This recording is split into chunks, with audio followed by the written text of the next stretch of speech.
Bonsoir à tous. Ce soir, Focus est au Festival du Cours de Saint-Pierre. Du film Cours de Saint-Pierre, pardon.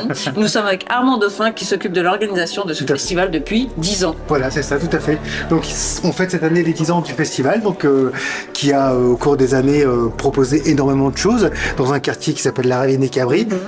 Et ce qu'on s'est dit, c'est que finalement, faisons venir des acteurs connus.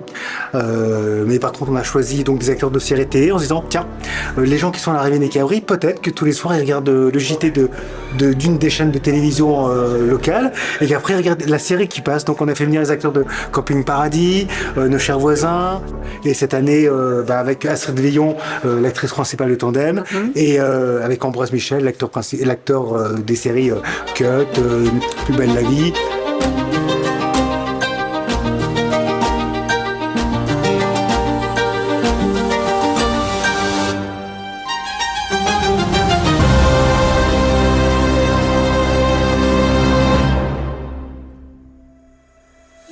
Le festival du film court, vive le cinéma et vive Saint-Pierre. Je vous remercie en tout cas d'avoir été présent durant 10 ans. Ce soir, on m'informe qu'on est à peu près 300 et je vous remercie chaleureusement. Je vous demande d'accueillir la marraine du festival, Madame Astrid Veillon.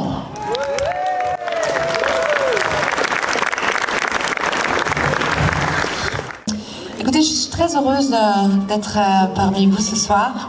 La Réunion, j'ai une petite histoire avec elle puisque j'ai vécu ici, moi, à Saint-Gilles-les-Bains lorsque j'avais 9 ans. Donc c'est un petit peu un petit retour plein d'émotions. Et je voulais remercier Armand parce que faire bouger la culture aujourd'hui, c'est quelque chose d'extrêmement important. Il y a de moins en moins de culture, il y a de moins en moins de place pour la culture, et ces rendez-vous-là sont essentiels. On assiste actuellement à des grands changements en termes au niveau du cinéma, en matière de diffusion. C'est vrai qu'on aura toujours besoin d'images.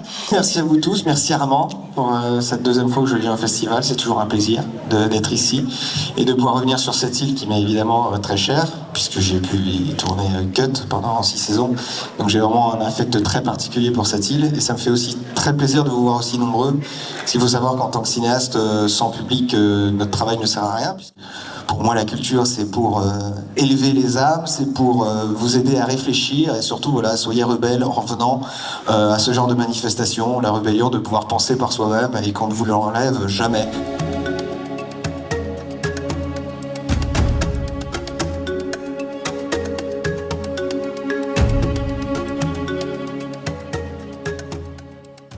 Et dis-moi, Armand, comment vous choisissez toute cette sélection de films? T'es tout seul à choisir? Non, il y a un comité de sélection pour prendre un nom bien officiel. Et donc on reçoit beaucoup de films, de plus en plus, parce que maintenant c'est des liens. Donc c'est très facile d'envoyer un film. Avant il fallait faire un paquet, aller à la poste, la bobine, voilà, c'est ça, ou la cassette VHS ou le DVD. Et que maintenant c'est avec les liens, on reçoit énormément de films. Et ensuite on visionne, chacun donne son avis. Il y a des films, on se fait confiance les uns aux autres en termes de programmation. Donc si quelqu'un dit bon c'est non, on va pas essayer de les revoir. Par contre si c'est oui, on s'échange et on discute. Oh oui, bon ok, qu'on soit au moins d'accord que on soit d'accord sur tous les films qui sont sélectionnés. Enfin du coup.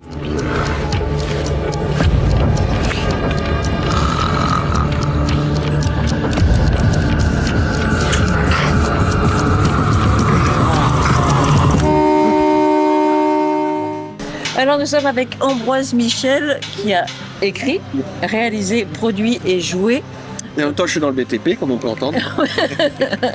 le court-métrage Tolérance Zéro qu'on a vu ce soir donc, au Festival du film Cours de Saint-Pierre.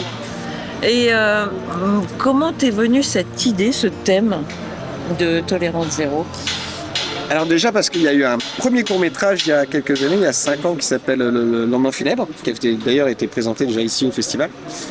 Et en fait, c'est ce personnage-là qui m'inspirait.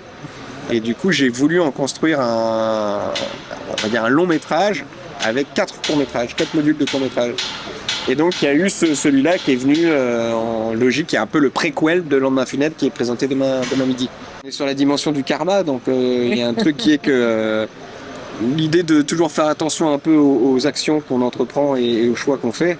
parce que généralement ça peut se répercuter par la suite. Donc toi, tu as commencé très jeune à la télévision, dans une série qui a rien à voir avec l'ambiance du court-métrage.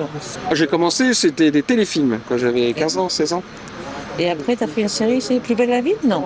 Ah, Plus belle la vie, j'étais déjà un peu plus âgé déjà. Ah ouais. Plus belle la vie, j'avais déjà 22 ans. J'ai commencé à tourner, j'ai commencé ce métier quand j'en avais 12 et j'ai commencé à tourner quand j'en avais 15-16.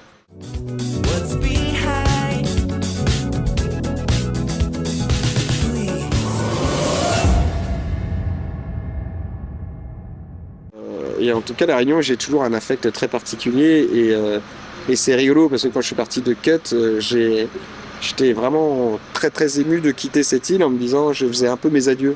Mhm. Et ce qui est drôle, c'est qu'elle m'a toujours appelé. C'est qu'elle a fait toujours en sorte que je revienne. Et qu'est-ce qui t'a poussé à passer de l'autre côté de la caméra et à devenir réalisateur? Oh, j'ai toujours voulu faire ça depuis que je suis tout petit. Ah, c'est même ce qui t'a motivé à rentrer dans ce milieu? Alors non, parce que enfin, quand j'ai commencé à 12 ans à rentrer dans ce travail, je dis toujours c'est un peu ce métier qui m'a choisi en tant que comédien. Mhm. Et en parallèle, je me suis toujours formé, je faisais un double cursus et je faisais un cours qui s'appelait le cours René Simon à Paris. Et en même temps, à côté, je faisais une faculté de l'université de cinéma. Première réalisation, tu t'es senti à l'aise ou tu t'es dit je suis pas encore prêt? Oh non, non, les premières réalisations, mes premiers courts-métrages, de toute façon, on a toujours l'impression de faire encore des erreurs et ce sera ça à vie.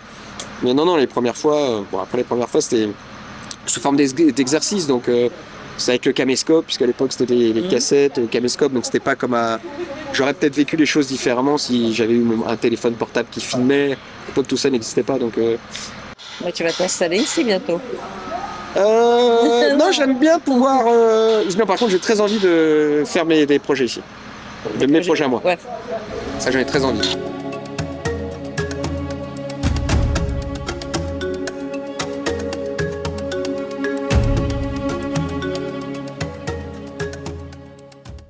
Voilà, le cinéma évolue, donc effectivement, le festival se déroule sur différents lieux. Donc on a Saint-Pierre au Moulin Café, on a le Fangourin, et l'une des volontés de ce festival, qui s'appelle volontairement le Festival du film court, donc qui est une porte ouverte à tous les formats courts, c'est de donner la possibilité aux jeunes créateurs de pouvoir présenter leurs films.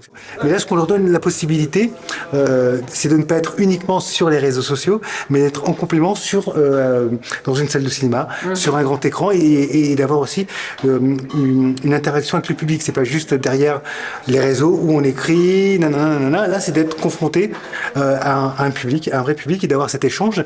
Et donc, c'est vrai que c'est aussi une possibilité pour les jeunes d'avoir comme une sorte de tremplin. Encore plus pour les jeunes réunionnais. Tout à fait. Voilà, à travers un festival de cinéma et qui accueille des professionnels qui jouent dans des séries, des acteurs, des réalisateurs qui ont une carrière, quoi, en fait, du coup.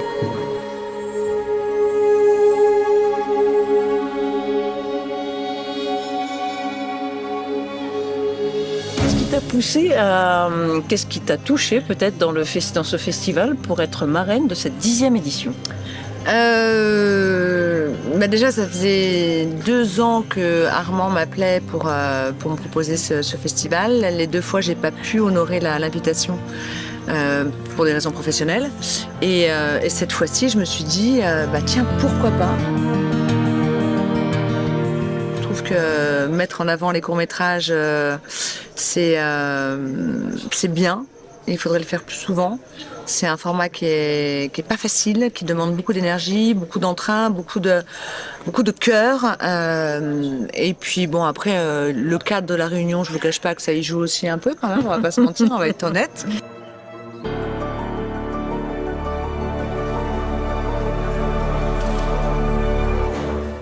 Généralement, la plupart des réalisateurs qui passent par des courts-métrages, c'est déjà dans l'idée de faire des longs-métrages derrière. C'est souvent les petits frères des longs-métrages. C'est vraiment l'école, en fait, des réalisateurs. Non, moi, ce qui me touche là-dedans, c'est encore une fois cette énergie qu'on doit mettre, aller au bout des choses, souvent avec des budgets extrêmement restreints. Il faut aller à l'essentiel. Ils viennent de dire mon nom à la radio, là. C'est pas plutôt là. Enfin, le cinéma français est en deuil ce matin, tandis que nous apprenons à l'instant la mort de l'acteur Philippe Rebaud. Et on est dans une sélection où on voit ceux qui ont les moyens et ceux qui n'ont pas les moyens. Et on voit tout de suite que mort d'un acteur, il y a des gros moyens. Oui, et puis il y a des D'ailleurs, on le acteurs voit, aussi il y quand a même des acteurs confirmés. Exactement. Alors, je trouve que ça dénonce tellement la cruauté de ce métier. Alors en tant qu'actrice, moi, ça me touche d'autant plus parce qu'effectivement, on est toujours là. Surtout dans l'ère d'aujourd'hui, avec cette espèce de buzz, de on peut remplacer n'importe qui, de déshumanisation en fait de ce métier, mais de la société en général. Tu as une longue carrière déjà, hein, tu as commencé très jeune. Ouais. Je suis plus très jeune non plus. Donc ça fait une trentaine d'années que tu es dans Même le milieu. plus, oui. Ah, même un peu plus. C'est quoi le regard sur ce milieu maintenant, de nos jours? Et qu'est-ce que tu aurais aimé changer ou qu'est-ce que tu aimerais encore changer d'ailleurs? Dans ce milieu, j'ai pas la vocation à vouloir changer quelque chose. Je pense qu'aujourd'hui, si on doit changer des choses, c'est au niveau mondial, quoi. C'est au niveau d'une société qu'il faut changer les choses. Moi, au niveau de ce métier, moi, j'ai ma vie en dehors. J'aime profondément jouer la comédie. J'aime écrire. J'aime mettre en scène. J'aime réaliser. Après, ma vie, elle est en dehors. J'aime ces festivals pour les rencontres.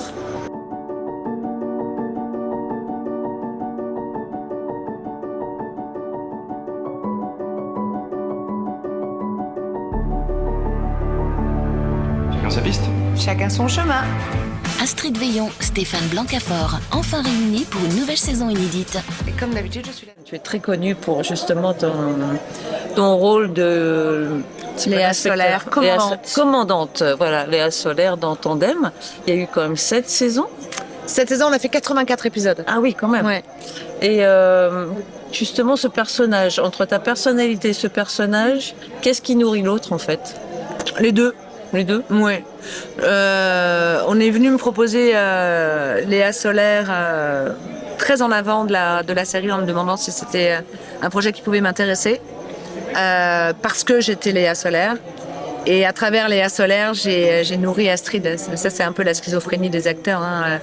Mais j'ai beaucoup donné, Astrid a beaucoup donné à Léa et Léa m'a aussi beaucoup donné. La réunion t'inspire, est-ce que ça reste quelque part quand même? Déjà, on sent très très fort l'énergie tellurique quand même. Hein, quand on était à la Réunion, on va pas se mentir. Hein. Moi, je suis arrivée ce matin. J'ai fait 10 km en marchant, aller à la plage. Enfin, j'étais au taquet toute la journée. Donc la Réunion garde un petit... Oui, bien non, dans ton cœur. Les gens sont tellement adorables. Enfin voilà quoi, c'est une belle île. C'est une belle île.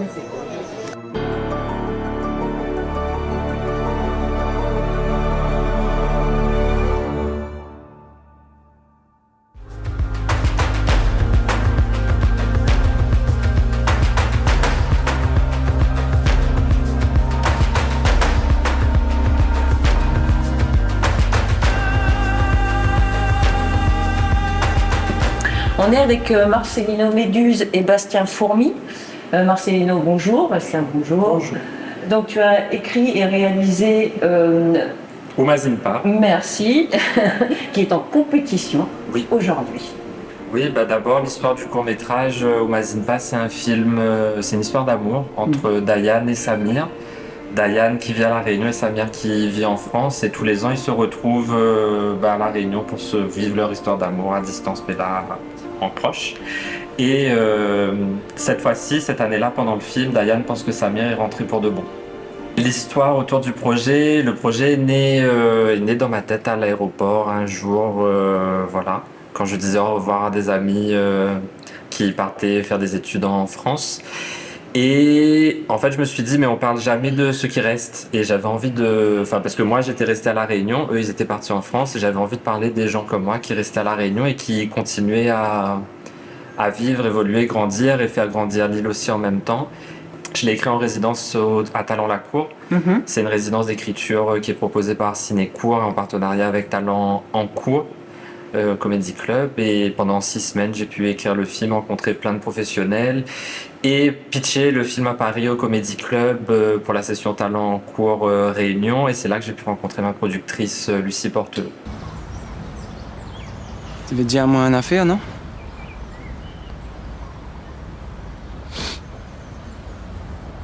Une caf.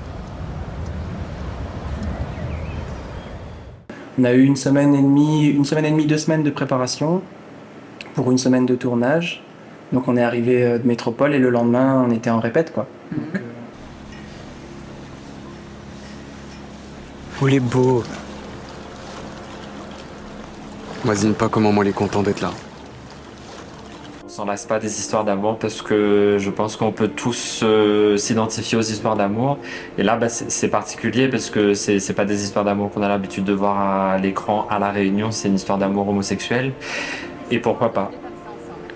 Et donc ça permet aussi d'avoir des références culturelles positives pour les générations à venir où ils vont se dire en fait s'il y a eu un film où c'était ok, c'est peut-être ok de vivre sa relation amoureuse homosexuelle. Et puis voilà. C'est un peu militant, mais je suis militant.